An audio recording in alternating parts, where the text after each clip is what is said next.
नमस्कार। आज का पॉडकास्ट बहुत मेरे लिए खास है क्योंकि आज हमारे पास है एक ऐसे व्यक्तिमत्व जो एस्ट्रोनॉमी और योगा थेरेपी में एक्सपर्ट है। मराठी में एक कहावत है, जे पिंडी तेज ब्रह्मांडी। मीन्स जो हमारे अंदर है वही ब्रह्मांड में है। इसी टॉपिक के तरह आज का हमारा पॉडकास्ट होने वाला है। इसके लिए आज हमारे पास है खास उमेश जी, जो एस्ट्रोनॉमी एक्सपर्ट है और योगा थेरेपी में उनकी एक्सपर्टीज है। उमेश जी का संक्षिप्त परिचय आज मैं अभी देता हूँ, क्योंकि क्या है, उनके बारे में कहा जाए तो बहुत सारी चीजें हैं। हमें उनका परिचय अभी संक्षिप्त में देना है क्योंकि हमें पॉडकास्ट का लिमिटेशन है। उनसे बहुत सारी चीजें हमें आज सीखनी है। इन्होंने आयुष मंत्रालय का लेवल 2 किया है। बाद में बहुत सारे इंस्टीट्यूट से diploma in yoga therapy complete किया है और master in science from S Vyasa Bangalore से उन्होंने मास्टरी कंप्लीट किया है, एमएससी कंप्लीट किया है। उन्होंने मेडिटेशन अलायंस से उन्होंने ग्रैंड मास्टर लेवल का कोर्स कंप्लीट किया है और वो मेडिटेशन अलायंस में उनके बॉडी में भी वो डायरेक्टर लेवल पे है।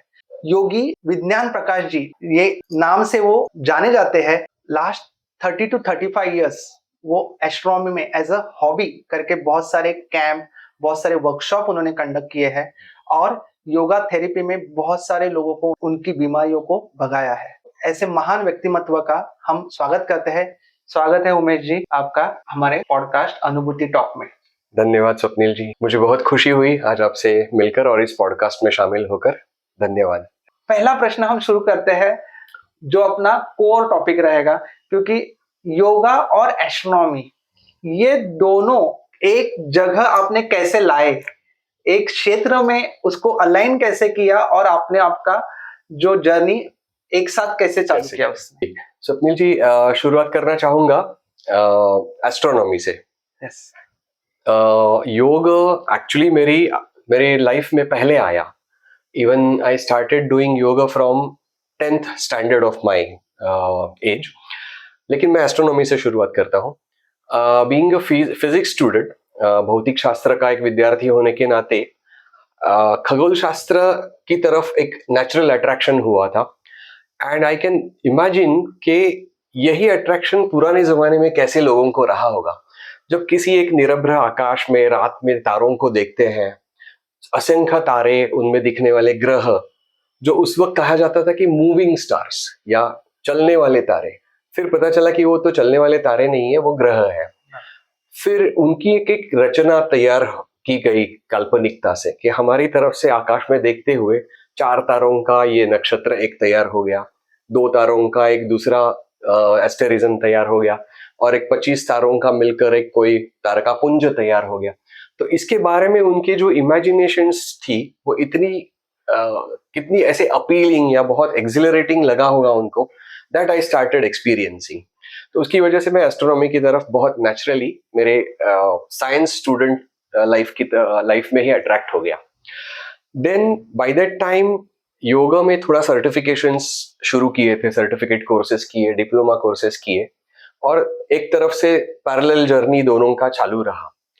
फिर ऐसे हुआ कि जैसे जैसे दोनों में एक तरह की मैच्योरिटी आ जाती है, एक प्रकार की प्रगल्भता आ जाती है, तो ऐसे पता चला कि कितना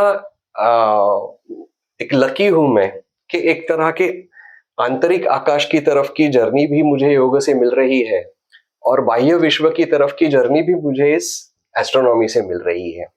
and then I found out कि ये तो सारे लोग करते थे हमारे यहाँ।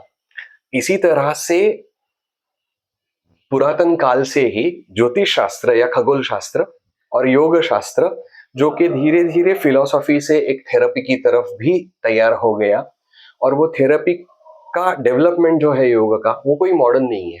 बहुत पुराने जमाने से भी योग की फिलॉसफी को थेरेपेटिक एंगल से भी देखा गया। तो ये थोड़ा थोड़ा जैसे जैसे दोनों क्षेत्र में मैं प्रगल्भता लेता गया तो उसे जानकारी मिली, और उसे अपने आप ही जैसे कुछ बच्चे की एक एक्साइटमेंट तैयार हो जाती है, वो दोनों क्षेत्र में इतनी रही क्योंकि दोनों क्षेत्र ऐसे कहा जाए तो समुद्र से भी अगाध है, विश्व से भी अगाध है। एग्जैक्टली। और इसको आपने कंबाइन कैसे किया, मतलब एक जगह कैसे, एक ही बर्तन में कैसे उनको परोसा? जी, I can say that I am lucky to have that. जैसे मैंने कहा कि साइंस स्टूडेंट होने के नाते एस्ट्रोनॉमी को इंट्रोडक्शन हो गया कॉलेज लाइफ में। स्कूल लाइफ से ही मेरे पिताजी की वजह से मुझे योगा के क्षेत्र में इंट्रोडक्शन हो गया और दोनों साथ साथ चलते रहे।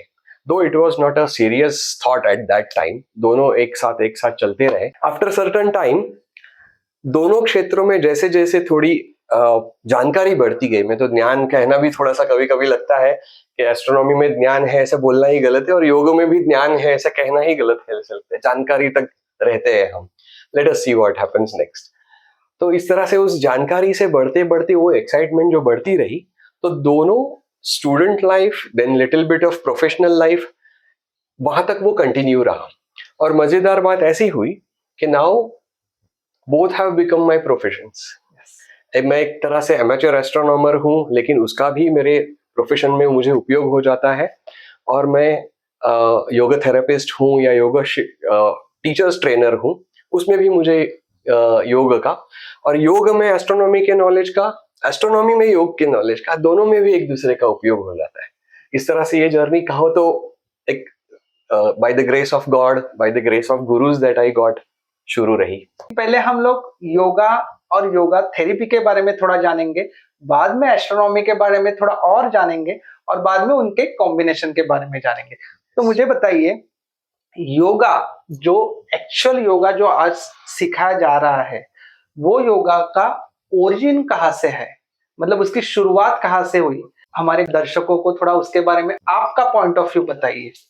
जी स्वप्निल जी, मुझे लगता है कि बहुत सारे जो योगा शिक्षक अभ्यासक्रम करते हैं लोग, आज योगा टीचर्स बनते हैं, उनको तो ये बहुत अच्छी तरह से जानकारी होगी और बहुत सारे कॉमन योगा प्रैक्टिशनर्स को भी इसके बारे में अब जानकारी होने लगी है।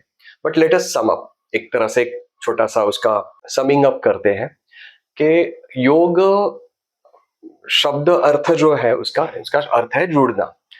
तो एक तरह से एक फिलोसॉफिकल मीनिंग था कि how we can find a meaning of our life, human life. वहां से जो क्वेस्ट शुरू हुई, वो क्वेस्ट वेदों में जो डिस्क्रिप्शंस है इस क्वेस्ट के, उसमें भी योग का वर्णन आ जाता है। उसके बाद में कुछ उपनिषदों में भी इसका वर्णन आ जाता है। और उसके साथ साथ जैसे कहा जाए तो योग वशिष्ठ एक ग्रंथ है जिसमें श्री राम जी और उनके गुरु श्री महर्षि वशिष्ठ, इनका दोनों का संवाद है। तो उसमें उन्होंने एक मजेदार, एक समिंग के लिए, जैसे मैंने कहा बहुत सारा लंबा प्रोसेस है, बट जो एक छोटा सा लेकिन अच्छा लगे ऐसे, तो श्री राम जी ने पूछा कि गुरुजी क्या ऐसे कर सकता हूं मैं जिससे मुझे दुख निवृत्ति होगी और मुझे सुख प्राप्ति होगी। और उसको जो जिस तरह से महर्षि वशिष्ठ जी ने उनको उसका उत्तर दिया, दैट बिकेम योग वशिष्ठ।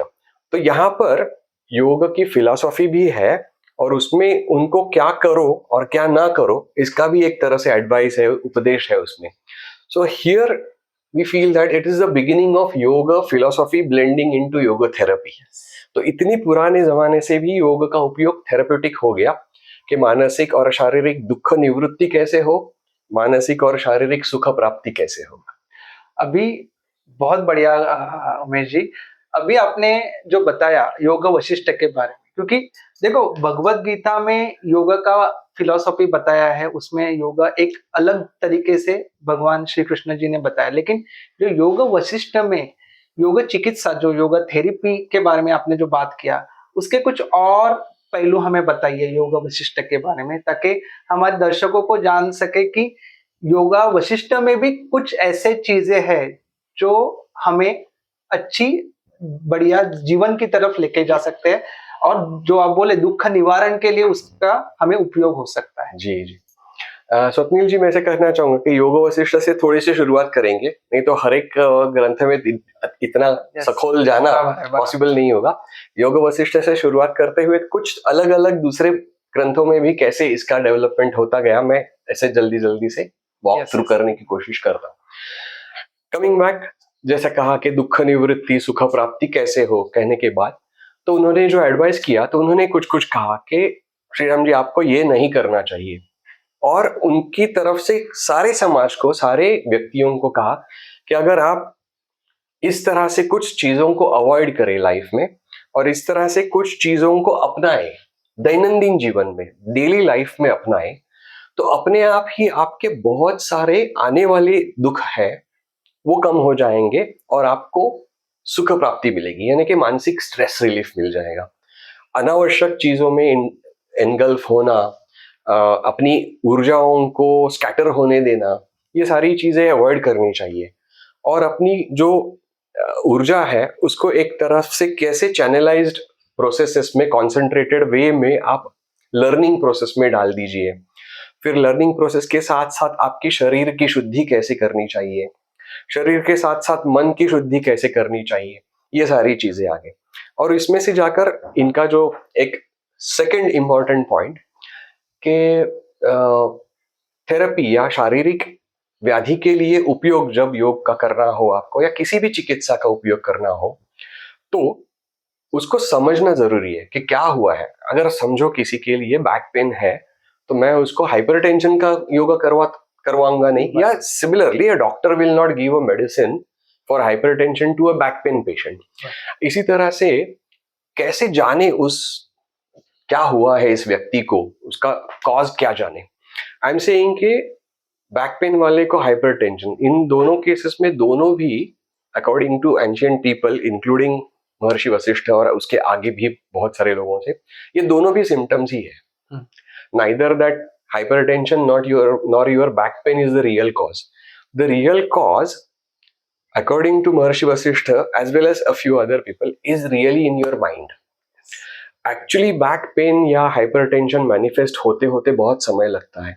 उसके पहले किसी ना किसी तनाव के कारण, मानसिक तनाव के कारण हमारे शरीर में कुछ कमियां तैयार हो जाती है, और उन कमियों को अगर टाइमली एड्रेस नहीं किया, उसी दिन उसको सफाई नहीं की, उस पर अच्छी तरह से उसको एक तरह से मलहम नहीं लगाया, उसका मलहम जो चाहिए वो नहीं लगाया, तो हील नहीं होता। और फिर वो चलता रहता है, फिर वो बढ़ जाता है, फिर वो बढ़ जाता है, फिर एक समय ऐसा आ जाता है कि उसे अंदर रहना मुश्किल हो जाता है एक तरह से, and then it starts manifesting on the body. इसका बहुत अच्छा 2 शब्दों में वर्णन है कि आधि और व्याधि। सो महर्षि वशिष्ठ ने कहा कि जो व्याधियां है या जो डिसीजेस और डिसऑर्डर्स है, उसकी रूट कॉज आधि में या मानसिक डिसऑर्डर से शुरुआत हो जाती है। जैसे योग शास्त्र में कहा गया है कि 80% बीमारियों का मेन कारण है आपका मन। मन में अगर कुछ इनबैलेंस हो जाता है तो वो आपके शरीर में रिफ्लेक्ट हो जाता है। In short psychosomatic disorder yoga के सिलेबस में हमको पढ़ाया भी जाता है। Yes, is a main reason when you work on your mind, that is a main ये कि हम लोग ठीक हो सकते हैं yes. शारीरिक रूप से भी। ये जो आपने योग वशिष्ठ के बारे में बताया कि उसमें योग चिकित्सा के बारे में, योग थेरेपी के बारे में बहुत बढ़िया विश्लेषण दिया है, तो और ऐसे कौन से ग्रंथ हैं जहाँ पे हमें योग चिकित्सा के बारे में हमें कुछ मालूमात होती है या हमको जानकारी ले सकते हैं? ऐसे कोई ग्रंथों के आप रेफरेंस दे सकते हैं क्या? बिल्कुल जरूर स्वप्निल जी। ऐसे मेन स्ट्रीम वाले हम थोड़े से बात करते हैं आज। मेन स्ट्रीम ग्रंथों में जो जिसमें योग का वर्णन है, योग चिकित्सा का वर्णन है, और उसके लिए बहुत अच्छे उपाय या एडवाइसेस, उपदेश भी दिए गए हैं। उनको कहा जाता है, एक तो योग वशिष्ठ है, उनके बाद में आता है पतंजलि योग सूत्र, जहां पर योग को एक साइकोलॉजिकल साइंस करके अच्छी तरह से रखा गया है कि मन की वृत्तियों का नियंत्रण कैसे किया जा सकता है। किसी मन को समझो एक तालाब है और वो शांत है और स्वच्छ भी है, तो आप उसके बाजू में बैठकर उसके तलवे को भी देख सकते हो, तल को भी देख सकते हो। मगर एक आपने पत्थर उठाया और उस तालाब में डाल दिया तो उसमें पानी में रिपल्स आ जाएंगे। तो ये कहा गया है इस कैसे कि मन वो तालाब है, आपने पत्थर यानी एक विचार फेंका उसमें, और उसमें वो रिपल्स जो आ गई, वो वृत्तियां आपके मन में पर्टर्बेशंस आ गई। दूसरा, अगर वो पानी गंदा हो गया अंदर से तो भी आपको तल नहीं दिखेगा, और उसमें रिपल्स आ गए तो भी नहीं होगा। तो दोनों चीजें चाहिए कि आपका मन रूपी जो तालाब है वो साफ सुथरा भी हो और उसमें बाहर से आने वाली डिस्टरबेंसेस भी कम हो, तो आपका मन स्वच्छ रह जाता है। मतलब तो यहाँ से yes, महर्षि पतंजलि ने जो शुरुआत की पतंजल योग सूत्रों में, वहां से जाके आगे जाकर हठ योग की अनेक ग्रंथों में, हठ योग प्रदीपिका, घेरंड संहिता, हठ रत्नावली जैसे सारे ग्रंथों में एक तरह से इस मन को साफ करने का उपाय, बट धीरे धीरे उसका शारीरिक स्तर पर कैसे प्रैक्टिसेस कर सकते हैं, कैसे साधना कर सकते हैं, वो भी लाए। So then finally we come to the yoga that is known to the modern world, के आसन कैसे करें, प्राणायाम से अपने श्वसन को कैसे नियंत्रित करें, और इन दोनों के नियंत्रण से मन के नियंत्रण में कैसे पहुंचे, ऐसे सारा हो। मतलब शरीर शुद्धि और मन शुद्धि दोनों भी जरूरी है जी हमारे अपने आत्मा के दर्शन के लिए। इन शॉर्ट में आपको कंक्लूड करूंगा तो ऐसे ही होता है।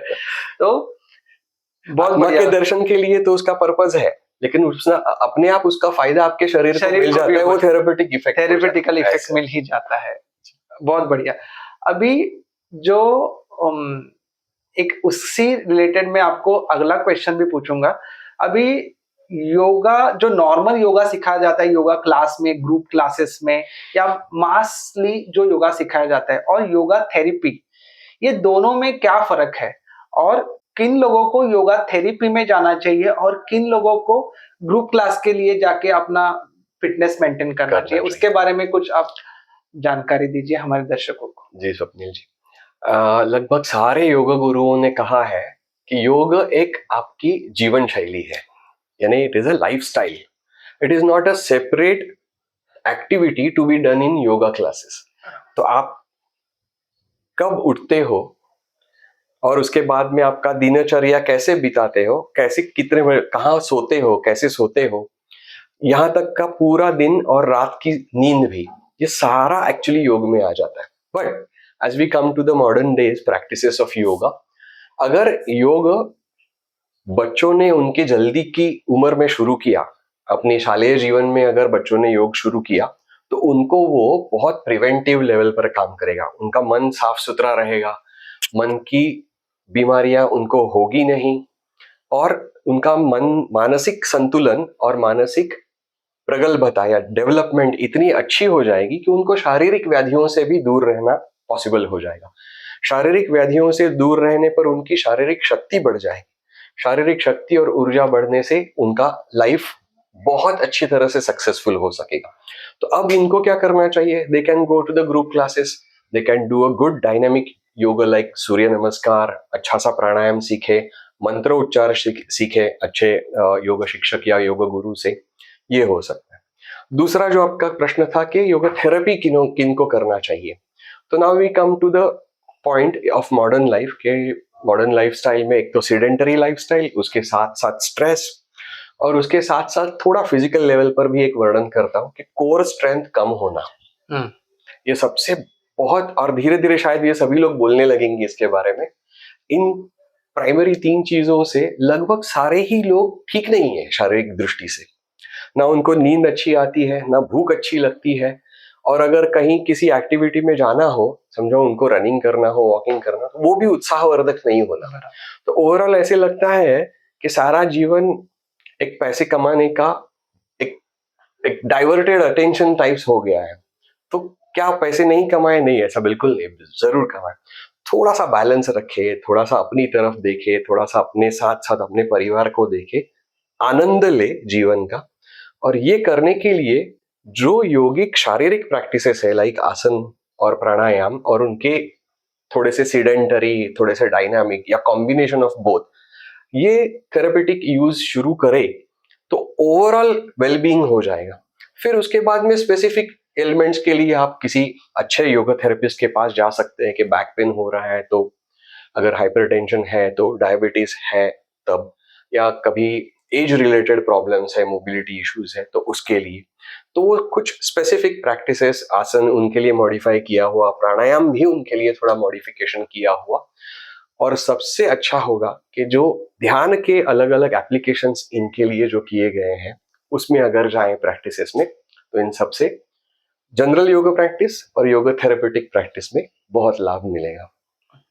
तो मतलब आपका ऐसे कहना है कि जो ग्रुप क्लास है, अगर आप योगा की लाइफस्टाइल जल्दी एक्वायर करते हैं तो आप एक नॉर्मल फिटनेस के लिए योगा कर सकते हैं। जो अगर बचपन से आप योगा का प्रयास कर रहे हैं तो एज अ फिटनेस आपको अगर 100 इयर्स हैप्पीली रहना है तो आप normally as a daily practice आप योगा कर सकते हैं। और अगर आप नहीं करते, खाली मैं बोलता हूँ कि जिनका समय ऑलरेडी गया है, हाँ गया है, और 35 साल के हो गए, 40 एक साल के, सर्टन एज के बाद अगर आपको लगता है कि मेरे को अभी बहुत सारी बीमारियों में जकड़ा है ड्यू टू माई निग्लिजेंस, तो मैं एक स्पेसिफिक योगा थेरेपिस्ट के पास जाके पहले मेरे शरीर को ठीक करूंगा, और एक बार मेरा शरीर ठीक होता है तो मैं बाद में ग्रुप क्लास के लिए, मेरे बॉडी मेंटेनेंस के लिए मैं जा सकता हूँ। अभी बहुत बढ़िया, हम दर्शकों को बहुत बढ़िया जानकारी मिल रही है। आप जो जिस तरह से आप एक्सप्लेन कर रहे हैं, जिस सिंप्लिसिटी से आप बता रहे हैं, तो वो सब मेरे को भी बहुत सारी चीजें पता चल रही है अभी। अभी मुझे बताइए, जैसे आप योगा थेरेपी का अगर अभ्यास करते हैं, आपने अभी बहुत सारे पेशेंट्स को और बहुत सारे लोगों को आपने ठीक किया है, वो तो योगा थेरेपी कौन से बीमारियों के ऊपर काम करती है और कौन से बीमारियों को वो सपोर्टिव रहती है कि उनसे वो बंदे को, वो पर्सन को वो बाहर निकाल सके? जी, मेरे मन से कहूँ तो बीमारियों के बारे में ज्यादा चर्चा ही नहीं करनी चाहिए। So let it be a person specific, but फिर भी थोड़ा सा तो एक कॉमन कमेंट करने के लिए कि जो लाइफस्टाइल रिलेटेड डिसीजेस है उनको लाइफस्टाइल करेक्शन प्लस योगिक इंटरवेंशन से बहुत अच्छा लाभ मिल सकता है। उदाहरणार्थ diabetes management, hypertension management, arthritis जैसी चीजें, back pain, neck pain, low back pain, इस तरह से। और एक तरह से जो फटीग लेवल बढ़ गया है सभी लोगों का, ऊर्जा रहित फील होना, उसके लिए बहुत अच्छा योग इंटरवेंशन कर सकता है और उसके अच्छे अच्छे रिजल्ट मिलते आ रहे हैं। इट्स नॉट माय ओन और personal this thing, but overall all over the world बहुत सारे रिसर्च पेपर्स इस पर पब्लिश हुए हैं। So modern science is slowly getting the hang of yoga, ऐसे कहा जा सकता है। कुछ साल पहले थोड़ा सा एक ऐसे था कि नहीं योगा तो एक सपोर्टिव हो सकता है, and it is still like that only. Definitely कुछ बहुत टॉल क्लेम्स नहीं करने, बट डेफिनेटली योगा की डेवलपमेंट अब मॉडर्न वर्ल्ड में बहुत ज्यादा हो रही है। भारत में, भारत के बाहर भी योगा थेरेपी के लिए बहुत ज्यादा इंक्लिनेशन लोगों का बढ़ता आया। ऑब्वियसली उसके रिजल्ट्स पर ही ये आधारित होगा, और ऐसा ही है कि stress reduction is the prime most benefit of yogic practices. आपकी नींद अच्छी हो जाती है, आपका एपेटाइट सुधर जाता है, आपका कोर स्ट्रेंथ बढ़ जाता है, आपका स्पाइन का हेल्थ बढ़ जाता है, ब्रीदिंग कैपेसिटी बढ़ जाती है। अब और क्या रहा? सो बेस्ट हेल्थ अपने आप आपको मिल रही है। One more point just to add कि किसी स्पेसिफिक चीज के लिए, बैक पेन के लिए योग को जाना is little bit a narrow view of योग। बट चलो, उसके लिए आप योग की तरफ जा रहे हो तो अपने आप आपको बाकी सारे भी बेनिफिट्स योग के मिलने वाले हैं। गुड। तो अभी आपने जो बताया कि जो मॉडर्न लाइफस्टाइल है, जो इम्बैलेंस लाइफस्टाइल है, मीन्स स्ट्रेस से भरी हुई लाइफस्टाइल है, तो हमारे वेदों में या हमारे उपनिषदों में इसके बारे में कुछ गाइडलाइन बताई है कि हमें अगर हमारा पूरा जीवन स्ट्रेस फ्री जीना है या कोई परेशानी नहीं लेनी है या हमें एक बैलेंस लाइफ जीना है, तो वेद और उपनिषदों में क्या गाइडलाइन बताई है, उसके बारे में थोड़ा प्रकाश डालिए। बोथ दीज स्क्रिप्चर्स या ग्रंथ जो है, वेदों के ग्रंथ जो है वो और उपनिषदों के ग्रंथ, इनका सबसे पहला है कि आपको लाइफ का पर्पस फाइंड आउट करने के लिए गाइड करना। जब आपके पास लाइफ का पर्पस है तो बहुत सारी चीजें उसको अटैच हो जाती है, that you have found out a little higher altar to which you are guided to. तो मुझे उस तरफ जाना है कि समझो एक किसी स्टूडेंट लेवल का किसी का होता है मुझे डॉक्टर बनना है, तो वो एक हो गया। दूसरे का हो गया इंजीनियर बनना है, किसी का पायलट बनना है, किसी का साइंटिस्ट बनना है, और किसी को पॉलिटिशियन भी बनना होगा। तो ये एक हो गया first step of your aim of life और aim of your career. Aim of life is according to all these scriptures या हमारे हिंदू फिलोसॉफी या सनातन धर्म के तरफ से, कि उत्तम व्यक्ति बनना, और उस उत्तम व्यक्ति का एक साइन है कि वो स्ट्रेस फ्री होता ही है, जिसने बहुत सारी अनवांटेड चीजों को कंट्रोल में लाकर छोड़ दिया हो और बहुत सारी अच्छी चीजों को अपनाया हो। और ये पर्सन स्पेसिफिक भी होता है, there are certain general rules कि ये सभी के लिए अच्छा है और ये सभी के लिए बुरा है। फिर पर्सन स्पेसिफिक भी, ये किसी चीज व्यक्तियों के लिए ये अच्छा है और ये बुरा है। ऐसे करते करते अपने सिलेक्शन से आपको प्रॉपरली गाइड करते हैं ये सारे ग्रंथ कि किस तरफ आप जाए। इसमें सबसे क्या कहते हैं कि जिसका उल्लेख करना चाहिए, तो हमारे जो आश्रम मेंशन किए हैं, तो इस पे इसका गाइडलाइन बहुत क्लियरली मिल जाता है। फॉर एग्जाम्पल के पहले 25 साल अपने आयु के आपको ब्रह्मचर्य आश्रम का पालन करना चाहिए, अगले 25 साल आपको गृहस्थ आश्रम का पालन करना चाहिए, उसके अगले 25 साल वानप्रस्थाश्रम के लिए जाना है, और फाइनली आपको संन्यास आश्रम के लिए जाना है। तो पहले कंसिडर किया कि आप 100 साल जियोगे, ये पहला बहुत पॉजिटिव थॉट अपने आप आ जाता है। सेकेंडली, पहले 25 सालों में ब्रह्मचर्य is a kind of refraining and controlling your impulses, और भावनाओं पर अपने काबू पाना और एक डिसिप्लिन लाइफ जीना। फिर उसकी वजह से आपका शारीरिक और मानसिक ऊर्जाओं का संकलन हो जाता है। ये जो आश्रम व्यवस्था पुराने जमाने में ऐसे कहा जा सकता है कि एंशिएंट टाइम्स में रची गई थी, उसका सिग्निफिकेंस कितना अच्छा था, तो छोटा सा देखते क्या थे वो। तो ऐसे कहा गया था कि पहले 25 साल जन्म के अपने आयु के हमें ब्रह्मचर्य आश्रम का पालन करना चाहिए। Brahmacharya is kind of controlled life, discipline life, focused life. Then अगले 25 साल तक गृहस्थाश्रम का पालन करना चाहिए, यानी कि पर्सनल, वैयक्तिक और सामाजिक जिम्मेदारियों को लेना चाहिए और उन्हें पूरा करना चाहिए। उसके बाद के 25 साल यानी कि 50 से 75 साल हमें वानप्रस्थाश्रम को एडवाइस किया गया। वानप्रस्थाश्रम इज काइंड ऑफ निवृत्ति, धीरे धीरे हमारा इंडल्जेंस कम हो जाए सारी चीजों से, और थोड़ा हम अपनी तरफ ज्यादा फोकस हो जाए, हायर थॉट्स की तरफ चले जाए। और फाइनली 75 से 100 साल तक संन्यास आश्रम का वर्णन किया गया है। संन्यास आश्रम is actually renunciation of the world, ऐसे कहा जा सकता है बहुत सिंपली, बट ये इतना आसान नहीं है। We can discuss it I think later on in some other time in detail. तो उस वक्त हम कैसे करते हैं कि पूरी तरह से निवृत्त हो जाते हैं और एक अंतिम सत्य की खोज में अपने आप को इंडल्ज कर देते हैं। तो ये रहा प्राचीन काल की आश्रम व्यवस्था का वर्णन।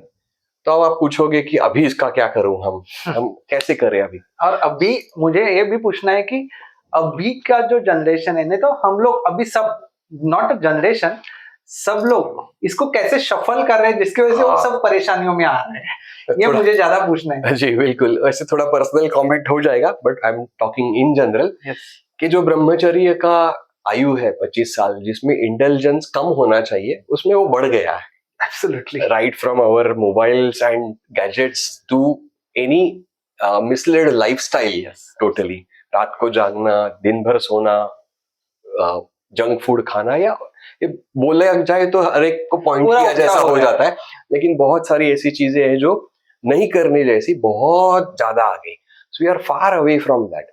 If we try personal level पे, खुद बच्चे या उनके पेरेंट्स या एक स्कूल या कोई एक इंस्टीट्यूट ऐसा लीड ले ले कि चलो करके तो देखते हैं, मतलब पहले जैसे गुरुकुल, हाँ गुरुकुल जैसी व्यवस्था, चलो हम करके देखते हैं कि थोड़ा इंटेलिजेंस अच्छा, थोड़ा क्वालिटी ऑफ लाइफ, थोड़ा फोकस लाइफ, डिसिप्लिन करने से क्या होता है। एक प्रयोग तो करो, एक एक्सपेरिमेंट करो खुद के साथ कि अच्छा मिला तो यू कैन कंटिन्यू दैट। अगर नहीं अच्छा मिला, जो कि हो नहीं पाता, बिकॉज जो हमारी वर्ण व्यवस्था और आश्रम व्यवस्था थी बहुत सालों के ट्रायल एंड एरर से, एक्सपेरिमेंटेशन से फाइनलाइज हो गई थी, तो उन्होंने वो एक्सपेरिमेंटेशन पहले ही किया हुआ है। बट ठीक है, हम वापस करके देख सकते। अभी बहुत सारे इंस्टीट्यूट ये सब पे काम कर रहे हैं, लेकिन हार्डली वो परसेंट है, 1-2%, 5% पे ही है। जो वो बढ़ना चाहिए। हाँ, वो बढ़ना चाहिए। फिर जाते हैं गृहस्थ आश्रम में, जबकि हम पर्सनल और सोशल रिस्पॉन्सिबिलिटीज को लेना चाहिए, उस वक्त हम थक हारे पोजीशन में सारे जिम्मेदारियों को ठुकरा रहे हैं literally. We are going away from our families, cellular families हो जाते हैं, झगड़े हो जाते हैं, सोशली झगड़े हो जाते हैं, पर्सनल झगड़े हो जाते हैं। So that is the way.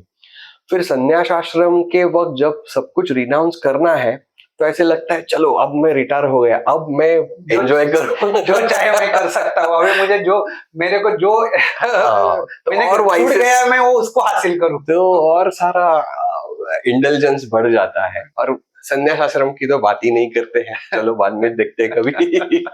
शायद इसलिए ऐसा बहुत सारा। बढ़िया। लेकिन अभी हम सेकंड टॉपिक पे आते हैं, एस्ट्रोनॉमी के। ओके। अभी मुझे एस्ट्रोनॉमी में पूछना ऐसा है कि एस्ट्रोनॉमी, एस्ट्रोलॉजी और पंचांग और जो आज का दिनदर्शिका है, कैलेंडर, ये सब, इनका कोरिलेशन क्या है, फ्लो क्या है और इनका आपस में क्या क्या संबंध है, वो थोड़ा संक्षिप्त में बताइए। जी। जैसे योग के बारे में कहा कि it is an ancient science एक तरह से, उसी तरह से ये भी एस्ट्रोनॉमी को भी एक अच्छा सा पुरातन विज्ञान ही कहा जा सकता है, कि जो शुरू हुआ ज्योतिष शास्त्र से। योग जो है वो षडांगों में आ जाता है, और ये जो है ये उपांगों में आ जाता है, या एक supportive science to understand Vedas ऐसे जो थे, उसमें से एक है ज्योतिष। तो उस ज्योतिष का अभ्यास शुरू में ऐसे हुआ कि जैसे मैंने कहा शुरू में कि कोई अगर रात में ऊपर देखता है तो एस्टोनिशिंग स्काई कंडीशन दिखती है, बहुत अगणित तारे दिखते हैं, एक्चुअली अगणित नहीं होते। We can find out that there are about few thousand stars that you can look throughout one night, और उनमें से कोई मूव होते हैं जिनको बाद में कहा गया ग्रह है या प्लैनेट्स है। फिर कोई तो आता है जाता है, लाइक कॉमेट्स या शूटिंग स्टार्स, या शूटिंग स्टार्स नहीं है वो, उल्का, या जैसे कि कुछ डेब्री स्पेस का होता है, वो अपने ग्रेविटी से पृथ्वी के वातावरण में आता है और वातावरण से घर्षण होते हुए उस पर जलन होती है, वो हमें दिखता है। सो दोज आर दोज उल्का। इस तरह से सारी चीजों का जो एस्टोनिशमेंट था उसका धीरे धीरे स्टडी में हो गया। पहले देखना देखना देखना, अब थोड़ा ऑब्जर्वेशन में आ गए। तो लाइक देखना और ऑब्जर्वेशन में जो फर्क था वो शुरू हो गया ज्योतिष शास्त्र से, कि कब ये यहाँ होता है, कब ये यहाँ होता है, कब ये यहाँ होता है। फिर उसके वहां होते हुए, उस कॉन्स्टलेशन के, उस नक्षत्र के वहां होते हुए यहाँ पृथ्वी पर क्या होता है। अच्छा, बारिश आती है, ओ गर्मी आती है, ठंडी आती है, फिर खेती की जा सकती है। इस तरह से सारा कोरिलेशन हो गया। फिर दूसरा एक कहा जाए तो जो पुराने जमाने में the mid section of the earth, जो ट्रॉपिकल एरिया कहा जा सकता है, ट्रॉपिकल बेल्ट, उसमें जितने ट्रैवलर्स थे वो रात में प्रवास करते थे, रात में ट्रैवल करते थे और दिन में आराम करते थे, बिकॉज हीट ज्यादा होती थी। अब रात को आपको डायरेक्शन कैसे मिले, ट्रैवल करना है आपको, वेस्ट से ईस्ट में आना है, ईस्ट से वेस्ट में जाना है, नॉर्थ से ऐसे से। तो उस वक्त उन्होंने उन तारक का समूहों का अभ्यास करना शुरू किया कि ये पर्टिकुलर अरेंजमेंट ऑफ स्टार्स को देखते देखते अगर मैं चलता रहूं तो मैं नॉर्थ की तरफ जाऊंगा या ईस्ट की तरफ जाऊंगा। तो इस तरह से प्रवासी या ट्रैवलर्स और खेती करने वाले या फार्मर्स, ये पहले एस्ट्रोनॉमर थे ऐसे कहा जा सकता है, कि जिन्होंने देखकर कुछ अभ्यास करके हमारी लाइफस्टाइल, उनकी लाइफस्टाइल उस पर तैयार की। फिर धीरे धीरे उनका अभ्यास और ज्यादा गाढ़ा और गहरा होता गया, जबकि इसका कुछ गणित तैयार किया कि एक मूव होने वाला प्लैनेट फिर से 1 साल बाद में वहां कब आता है, या कब 1 साल बाद में वो कहाँ होता है, 1 महीने बाद में कहाँ होता है, चंद्र सूर्य, इनका कंडीशंस कैसे होती है। तो इन सारों का बहुत बड़ा अभ्यास और बहुत सारे लोगों ने किया हुआ, एकत्रित किया हुआ अभ्यास फाइनली ज्योतिष शास्त्र में कल्मिनेट हो गया, जिसमें ग्रह गणित हो गया, यानी ग्रहों की गति, उसका सिद्धांत हो गया, किस गति से घूम सकते हैं। जैसे कि एक बार यहाँ देखा, एक बार यहाँ देखा, एक बार यहाँ देखा, तो उन्होंने वो एंगुलर डिस्टेंस मेजर किया, और अगर 4 दिन में ये यहाँ से यहाँ आ सकता है, समझो चंद्र है, तो उसका डेली स्पीड मिल गया उनको, एक दिन में इतना एंगल में इतना इतना डिस्टेंस जा सकता है, तो उसका स्पीड भी मिल गया। फिर धीरे धीरे पहले पृथ्वी के परिवलन गति का भी उनको ज्ञान था अच्छी तरह से, उसका और उसका कोरिलेशन बनाकर अब आगे जाकर ये परिस्थिति कब होगी ऐसा प्रेडिक्शन भी शुरू हो गया, कि अब इसके बाद में 2 साल बाद में ये गुरु ग्रह या ये शनि ग्रह या और कोई भी फिर से कंडीशन ऐसी आएगी या वैसी आएगी, वैसी आएगी। फिर थोड़ा थोड़ा ऐसे हो गया कि यहाँ क्या होता है और वहाँ की कंडीशन कैसी होती है, इनका कोरिलेशन पहले से ही था, वो जोड़ते गए, फिर ऐसा होने पर ऐसा होगा करके प्रेडिक्शन आने लगा। तो ये हो गया फल ज्योतिष की तरफ धीरे धीरे जाना। ये पहला साइंटिफिक नॉलेज था, धीरे धीरे उसको एक तरह से प्रेडिक्टिव काइंड ऑफ साइंस की तरफ लेकर गए। अच्छी तरह से इसका उपयोग किया जाए तो really it is a good science definitely. Now we come back to astronomy. तो एस्ट्रोनॉमी में क्या होगा, ये ऑब्जर्वेशनल साइंस फिर धीरे धीरे थियोरेटिकल एस्ट्रोनॉमी में बदलता गया कि फिर ये विश्व की रचना क्या है। तो इसे एंशियंट टाइम्स से लेकर विश्व रचना शास्त्र से लेकर मॉडर्न कॉस्मोलॉजी की तरफ हम धीरे धीरे प्रवास करते गए, और वो डेवलपमेंट बहुत सारा वेस्टर्न कंट्रीज में ज्यादा हो गया मॉडर्न टाइम्स में। उनका एस्ट्रोनॉमिकल ऑब्जर्वेशंस और उनकी फाइंडिंग्स और उनके सारे रिसर्च और उनके क्या कहते हैं ना, इन्वेंशंस, डिस्कवरीज, वो सारे होते गए। फिर दूसरा था एक तरह से खगोल भौतिक शास्त्र, कि ये तारा तैयार ही कैसे हुआ, ये ग्रह तैयार ही कैसे हुआ, वो वहां क्यों है, नीचे क्यों नहीं गिरता, वगैरह वगैरह वगैरह। तो उसके ऊपर होने वाले फोर्सेस का परिणाम क्या होता है, पृथ्वी में ऊपर नीचे क्या है, पृथ्वी का गुरुत्वाकर्षण मीन्स क्या है, पूरी हमारी प्लानिटरी सिस्टम या हमारी जो सूर्यमाला है उसमें उसकी रचना क्या है, उसमें ग्रह कैसे घूम रहे हैं, फिर पूरी हमारी दीर्घिका जो है आकाशगंगा, उसका क्या स्ट्रक्चर है, ऐसे धीरे धीरे धीरे वो कैसे निर्माण हुई, क्या डायनामिक्स थे, ऐसे होता गया। फिर ये खगोल भौतिक शास्त्र या एस्ट्रोफिजिक्स और कॉस्मोलॉजी या विश्व रचना शास्त्र, इन दोनों का जो पूरा डिटेल्ड स्टडी है, that कल्मिनेट्स into modern astronomy now. Yes, good. धन्यवाद उमेश जी, आपने बहुत बढ़िया तरीके से एस्ट्रोलॉजी, एस्ट्रोनॉमी और पंचांग और दिनदर्शिका के बारे में हमें बताया। मुझे अभी एक प्रश्न आया है मन में कि ये जो आकाश के ग्रह और तारे हैं, जिससे एस्ट्रोलॉजी आ गई है, मतलब ज्योतिष शास्त्र आया है, तो वो सच में हमारे इंडिविजुअल लाइफ के ऊपर इम्पैक्ट करते हैं और इसके पीछे कुछ साइंटिफिक बेस है क्या? क्योंकि दर्शकों को मालूम है कि एस्ट्रोलॉजी है और प्रेडिक्टेबल साइंस है, प्रेडिक्ट करते हैं, वो हमारा भविष्य बताते हैं, लेकिन is it have some scientific base? अभी अभी बोलते हुए जैसे कहा कि शुरू हुई जो ज्योतिष शास्त्र की निर्मिति हुई है, वो ग्रह की गति, तारों की गति और इन सारी चीजों का कोरिलेशन फाइंड आउट करने से ही हुई।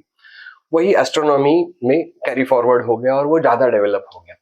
अब एस्ट्रोनॉमी और एस्ट्रोलॉजी बहुत अब सेपरेट हो गए। एक तरह से astronomy has become a modern science और astrology has become one kind of एक अलग ही शास्त्र या ज्योतिष शास्त्र का एक ऑफशूट हो गया है। फिर उसमें और अलग अलग ब्रांचेस आ गए हैं, फल ज्योतिष का, या फिर आपके आयुष्य में क्या होगा और आपको वो ना हो करके क्या करना चाहिए, ऐसा एक थोड़ा सा प्रेडिक्शन और उसके ऊपर उपाय करना, इस तरह का हो गया। ये जो है ये बहुत अच्छा और गहरा साइंस है, definitely I will claim it frankly. लेकिन केवल उसको एक तरह से प्रमाण मानकर लाइफ जीना, ये भी अच्छा, उतना अच्छा ये नहीं रहेगा, एडवाइस नहीं रहेगा या वो सजेशन नहीं रहेगा। It is a science of movement of celestial bodies. So ज्योति माने कि जो जिससे प्रकाश हमें मिलता है, वो ईशा मीन्स उनका मूवमेंट और उसका जो कंट्रोल है, उसके ऊपर काम करने वाले फोर्सेस है, उनका शास्त्र। तो इट इज दैट ओनली। तो उन ज्योतियों को, उन तारों को, ग्रहों को मूव करने वाला फोर्स क्या है, उसका अभ्यास करना, इतना उसका है। उसका फल ज्योतिष में बहुत ज्यादा लेवल तक जाना उतना एडवाइसेबल नहीं लगता। हाँ, बहुत गहरे अभ्यासक उसके बारे में बहुत अच्छे अच्छे एडवाइसेस देते हैं कि बहुत लाइफ में कभी ऐसा एक सिचुएशन आ जाता है कि in spite of all your efforts something is missing and something is going wrong, जिसका आंसर आपको मिल नहीं रहा।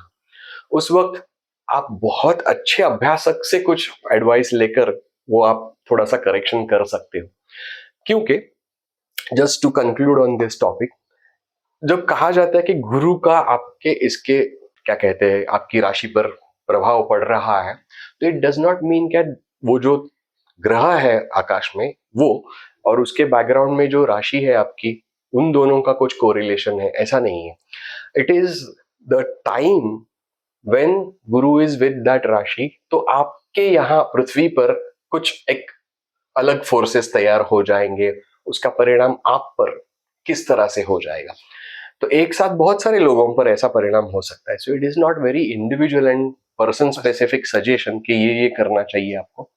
तो उस वक्त इसीलिए हमारे अलग अलग जो अनुष्ठान होते थे उनके मुहूर्त होते थे कि इस वक्त अगर इस तरह से योग याग कर दिया जाए, यज्ञ याग कर दिया जाए, तो उसका इफेक्ट अच्छा होगा, सामाजिक स्तरों पर वो अच्छा इफेक्ट होगा, जिसे हम मुहूर्त कहते हैं. मुहूर्त करते. तो मेजरली ज्योतिष शास्त्र का उपयोग वहां तक बहुत कॉमनली किया जा सकता है, किया जाता था.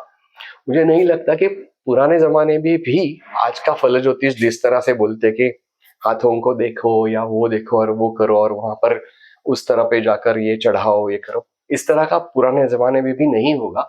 और आज भी उसका करने का उतना मतलब नहीं बनता. It is a guideline that आपके लाइफ में गुरु यानी कि एक प्रकार की प्रगल्भता, नॉलेजबिलिटी, डेंसिटी, ग्रेविटी, ये कैसे बढ़े. तो उसके लिए आप अगर अच्छा सा ज्ञान ले लो भी काफी है, मगर वो करने के लिए अगर कोई बहुत नॉलेजेबल पर्सन बोलता है तो उसका भी परिणाम वही होगा, ऐसा मुझे लगता है. समझो शनि का परिणाम है तो ऐसे कहा जा सकता है dryness and then the itchiness in your life and your personality और एसिडिक नेचर होना, इसको कम करने के लिए आपको ऑयल चढ़ाना है. तो दिस बिकम्स कोरिलेटेड कि आपको स्मूथ होना है, आपको सॉफ्ट होना है. तो ये सजेशन हो सकता है. वो बहुत बढ़िया. अभी मेरा आखिरी क्वेश्चन है, शायद वो दर्शकों के मन में भी आया होगा कि जो मराठी में एक कहावत है, पिंडी ते ब्रह्मांडी, जी. मीन्स जो ब्रह्मांड में है वही हमारे अंदर है, और उल्टा भी. और उल्टा भी, जो हमारे अंदर है वही ब्रह्मांड में है. तो आप एस्ट्रोनॉमी और योगा, ये जो यूनिक कॉम्बिनेशन आपने किया, इसका कोरिलेशन आप कैसे कर सकते हैं इस फेज से या इस कहावत से? The thing is, modern words में इसे कहा जाए तो from micro to macro to mega. So from the internal infinity to external infinity. हमारे मन में भी कहा जाए ना तो एक तरह से इंटरनल इंफिनिटी ही है. Infinite mind, you can't find the depth of your own mind easily. वो तभी होगी जब वो शांत हो जाएगा मन, तभी उसकी डेप्थ में हम जा सकते हैं, जिसे हम बुद्धि का स्तर कहा जाता है या अंतर मन कहा जाता है. तो उस बुद्धि के स्तर को जब आप टच करते हो तब आप उसके साथ एक तरह से जुड़ जाते हो और वो स्तर आपको गाइड करता है. यानी कि कहा जाता है कि आपकी बुद्धि आपको गाइड करती है, नहीं तो हमारा मन जो एवरिंग है वही हमेशा आपको गाइड करता है. तो क्षण में बोलता है ये करो, दूसरे क्षण में बोलता है वो करो, नहीं ये मत करो, वो मत करो, तीसरा ही कुछ करो. देन द स्टेबिलिटी ऑफ बुद्धि can be achieved by this internal practices of yoga, starting from आसन, प्राणायाम, मेडिटेशन के पहले कुछ स्तर जैसे कि प्रत्याहार, धारणा, और फिर ध्यान में जाकर आप अच्छी तरह से वो स्टेबल स्टेट में आ सकते हैं. Coming to the outer part, macroscopic level जो हमारा नॉर्मल स्तर है, वो इस पर इस इंटरनल माइक्रोस्कोपिक का परिणाम तो हमने देख ही लिया. मन का कैसे परिणाम है, बुद्धि का कैसे परिणाम है, मन का वेवरिंग, बुद्धि की स्थिरता. बाहर के मेगास्कोपिक लेवल का भी परिणाम इस पर हो जाता है. The one big effect that you get is your ego is gone completely. Absolutely. अब जब किसी भी आकाश के नीचे खड़े होकर देखते हो, समुद्र के पास में जाकर खड़े होकर देखते हो, पहाड़ों के नीचे खड़े रहकर पहाड़ को देखते हो, या पहाड़ के ऊपर जाकर दूसरी पूरी पहाड़ियों के रेंजेस को देखते हो, वही इफेक्ट आपको हो जाता है. उससे कई गुना बड़ा इफेक्ट इस एस्ट्रोनॉमिकल ऑब्जर्वेशन से आ जाता है कि इस, समझो एक पृथ्वी जैसा ग्रह जिसका एक 12 से 13,000 किलोमीटर का डायमीटर है, इतना बड़ा ह्यूज है, उसमें हम एक स्पेक की तरह हम खड़े हैं और यहाँ से हम ऑब्जर्व कर रहे हैं कि पहला पास वाला ग्रह कौन सा है, पास वाला तारा कौन सा है, उसके बाद में पास वाला तारा कौन सा है. एक छोटी सी बात कहूँ तो सूर्य के बाद में हमें जो सबसे पास वाला तारा है वो 4 प्रकाश वर्षों पर है. यानी कि अगर हम यहाँ से एक टॉर्च उसकी तरफ पॉइंट करे, यानी कि एक लाइट का बीम छोड़ दे, तो वो लाइट के स्पीड से उस तारे तक पहुंचने के लिए 4 साल लगेंगे, या वहां से किसी ने लाइट का एक सिग्नल छोड़ा तो हमारे पास आते हुए 4 साल लगेंगे। तो ये रहा हमारा सबसे पास वाला तारा। दूसरा है कहीं कुछ 9 प्रकाश वर्षों पे, 10 पे, 100 प्रकाश वर्षों पे, 1000 प्रकाश वर्षों पे हमारी गैलेक्सी जो मिल्की वे गैलेक्सी है, या आकाशगंगा जिसे हम कहते हैं, उसका खुद का डायमीटर है 1 लाख प्रकाश वर्ष। यानी कि किसी तारे का एक एंड से दूसरे एंड के तारे तक का कम्युनिकेशन लाइट के स्पीड से 1 लाख वर्षों में हो जाएगा। अब इस गैलेक्सी को सबसे पास वाली जो है गैलेक्सी, वो है 22 लाख प्रकाश वर्षों पे, और ऐसी कई गैलेक्सियां मिलकर एक लोकल ग्रुप ऑफ गैलेक्सीज तैयार हो जाती है। ये लोकल ग्रुप ऑफ गैलेक्सी दूसरे गैलेक्सियों से कई लाखों प्रकाश वर्षों से दूर है। ऐसे करते करते आप लगभग अमर्याद विश्व के की एक रचना को आप देख सकते हो एक्चुअली। और वो देख लेना केवल आंखों से भी होता है, और कुछ इंस्ट्रूमेंट्स भी मिल जाते हैं, जैसे कि टेलीस्कोप होते हैं, बहुत अच्छे बड़े बड़े टेलीस्कोप्स होते हैं जो आपको इन दूर की आकाशगंगाओं को दिखाते हैं। और कुछ इस तरह से छोटे से टेलीस्कोप्स भी आजकल मिल जाते हैं, जिनको कहा जाए तो हम अपने छोटे से कंप्यूटर से, छोटे से लैपटॉप से इसको इस तरह से हम गाइड कर सकते हैं। देखिए, और इसी से हम बहुत अच्छी तरह से पूरे विश्व का निरीक्षण कर सकते हैं। See, with a touch of pad. ये बहुत कॉम्पेटिबल टेलीस्कोप लग रहा है। जी, बहुत अच्छा, एक अच्छा इन्वेंशन है नया। I am not going to promote that product, but very heartily joyful कि बड़े बड़े टेलीस्कोप्स लेकर दूर तक जाना और आकाश निरीक्षण करना, उससे अच्छा अब इतना कन्वीनियंट हो गया है कि एक छोटे से बैग में इसका पैकिंग मिल जाता है। वो बैग उठाकर जाइए और आप आकाश निरीक्षण कीजिए, या इस टेलीस्कोप से बहुत अच्छे फोटोग्राफ्स भी मिल जाते हैं। कुछ फोटोग्राफ्स हम आपके साथ शेयर भी करेंगे इसके, जो चंद्र का है, सूर्य का है, और बहुत सारे दूर की गैलेक्सियों के भी कुछ फोटोग्राफ्स इससे लिए हैं, वो मैं आपके साथ शेयर करूंगा। कमिंग टू द पॉइंट कि इस अमर्याद विश्व की रचना का हमें यहाँ बैठकर जो अनुभव मिलता है, that direct experience makes you humble. और वो हम्बलनेस फिर आपको बहुत आपके प्रॉब्लम से दूर लेकर जाता है। ये भागना नहीं है, ये रियलाइजेशन एक तरह से कि हम हमारे छोटे से प्रॉब्लम्स को कितने बड़ा समझ रहे हैं, जबकि हम खुद इतने छोटे हैं। तो हमारा प्रॉब्लम तो इससे छोटा है, वो तो जाने वाला है। So that kind of confidence, that kind of magnanimity automatically develops in you. एक तरह से प्रगाढ़ मन तैयार हो जाता है, एक्सपांशन ऑफ विजन हो जाता है। बहुत अच्छा। आजकल एक्सपांशन ऑफ विजन निकल गया।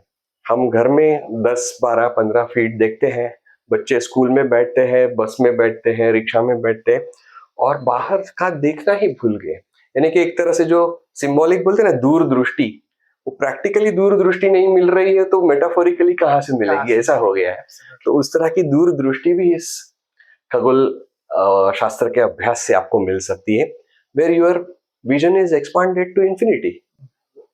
बहुत बढ़िया उमेश जी, आपने जो ये बात बताई कि एस्ट्रोनॉमी जो आकाश संशोधन है उसमें आपका ईगो डिसॉल्व हो जाता है, और हम देखते हैं कि हमारी समस्या और हम कितने छोटे हैं उसके सामने हमारी समस्या कितनी छोटी है, ताकि ब्रह्मांड इतना बड़ा है और हम उसके सामने कितने हैं। हम हर एक आदमी अपनी समस्याओं का पहाड़ अपने सर पे लेके घूमता है, उसको लगता है कि मैं कितने बड़े समस्या में हूँ, उससे उसको स्ट्रेस, एंजाइटी, जो डिप्रेशन होता है। लेकिन इस विश्व की रचना में हम कितने हैं, उसमें हमारी समस्याएं कितनी है, बहुत बढ़िया तरीके से आपने समझाया हमारे दर्शकों को। बहुत मजा आया आज के पॉडकास्ट में।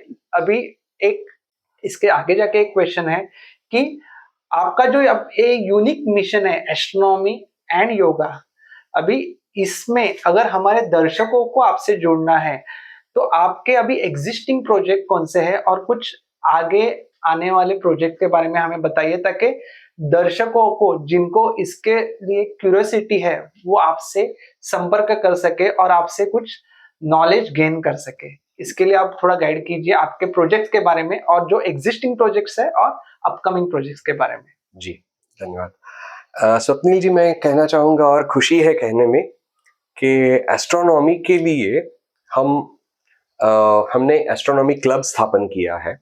यहाँ थाना में भी उसकी एक्टिविटी है। थाना से एक्टिविटी शुरू होकर ये लगभग हम बहुत बड़े स्तर पर इसको National लेकर level जाना पे चाहते हैं, नेशनल लेवल तक लेकर जाना चाहते हैं। एस्ट्रोनॉमी क्लब का जो काम होगा वो बच्चों से लेकर बड़ों तक इस एस्ट्रोनॉमी का प्रैक्टिकल अनुभव देना, पहला ऑब्जर्वेशनल एस्ट्रोनॉमी, फिर उसके बारे में उसकी थियोरी के बारे में चर्चा करना, जैसे मैंने कहा कि एस्ट्रोफिजिक्स, कॉस्मोलॉजी, ये जो उसकी थियोरी के पार्ट्स है उनके बारे में चर्चा करना, उसके बारे में जानना। कुछ नए संशोधन होते ही रहते हैं, डेली स्तर पर होते रहते हैं। भारत भी अब पीछे नहीं है उसमें, इसरो और बाकी के संस्थाओं में और नासा जैसी बड़ी संस्थाओं में जो नए नए डेवलपमेंट्स होते हैं उनके बारे में जानकारी लेना। और फिर आगे जाकर कोई इसको करियर बना सकता है। अगर कोई एक यंगस्टर 5th स्टैंडर्ड का या 10th स्टैंडर्ड का लड़का लड़की हमारे साथ अगर जुड़ जाते हैं and they like this as a career, so they can become an astronomical science scientist, they can become an astrophysicist, cosmologist, या बहुत बड़ा उसका एक करियर ऑप्शन उनके सामने ओपन हो जाता है। सिमिलरली हम योग के बारे में भी ऐसे ही काम कर रहे हैं। योग क्षेत्र में एक सिंपल योग प्रैक्टिशनर से लेकर आप योग शिक्षक कैसे बन सकते हो, इसके बारे में भी हम काम कर रहे हैं। उसके लिए हमने योग शिक्षण अभ्यासक्रम अलग अलग संस्थाओं के यहाँ ठाणा में शुरू किए हैं ऑलरेडी। एस व्यासा जैसी बड़ी संस्था, एस व्यासा मीन स्वामी विवेकानंद योग अनुसंधान संस्था, जो कि भारत की एक बड़ी सी योग यूनिवर्सिटी है, उनके कोर्सेस भी हम ठाणा में टीचर्स ट्रेनिंग कोर्सेस हम अवेलेबल करके दे रहे हैं। उसी के साथ साथ मेडिटेशन अलायंस इंटरनेशनल के, वर्ल्ड योगा फेडरेशन के जो अलग लेवल के एक योग शिक्षण अभ्यासक्रम है या yoga teachers training courses, TTC very commonly and popularly called, वो भी हम ठाणा में यहाँ करके दे रहे हैं, उपलब्ध करके दे रहे हैं। उनके सारों के बारे में हम इन नियर फ्यूचर आपसे सारी जानकारी शेयर करेंगे जो आप आपके दर्शकों तक पहुंचा सको। Thank you, thank you. और पॉडकास्ट के पहले हम लोग डिस्कस कर रहे थे कि आप कुछ यूनिक ऐसे रिट्रीट्स भी लेके जाने वाले हैं जो एस्ट्रोनॉमी और योगा के कॉम्बिनेशन में रहेंगे जी। जो उसके बारे में थोड़ा दर्शकों को बताइए। जी बिल्कुल। रिट्रीट्स वर्ड का जो थोड़ा सा मीनिंग है, that's coming back to the basics.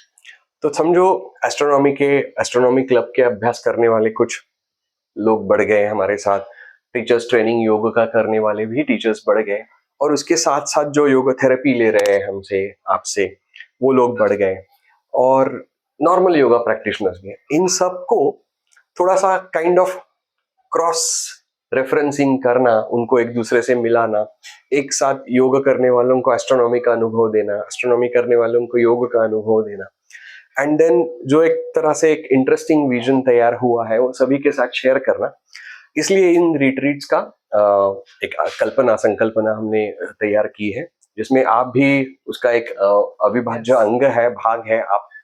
सो कुछ ऑनलाइन रिट्रीट्स जैसे होंगे या कुछ ऑनलाइन इंटरेक्शंस होगी, फिर ऑफलाइन इंटरेक्शंस में हम ठाणा से लेकर कोई नियर बाय प्लेस से लेकर पूरे भारत भर में अलग अलग जगहों पर योग रिलेटेड, एस्ट्रोनॉमी रिलेटेड और दोनों के एक साथ ऐसे अलग अलग रिट्रीट्स कर रहे हैं। जैसे आपने लास्ट ईयर लद्दाख का एक रिट्रीट किया, जी, मतलब ट्रिप किया था जी। और ऐसे बहुत सारे ट्रिप्स आपने किए हैं। हाँ। अभी कुछ अपकमिंग ट्रिप्स के बारे में आप बताइए ताकि हमारे दर्शकों को पता चले कि कुछ आपके आगे के प्लान्स क्या है। जी, इन द नियरेस्ट फ्यूचर हम अगस्त एंड में ही एक योग एस्ट्रोनॉमी रिट्रीट जैसे, और मुंबई के पास में जो अलीबाग एक अच्छी जगह है वहां पर हम करने वाले हैं।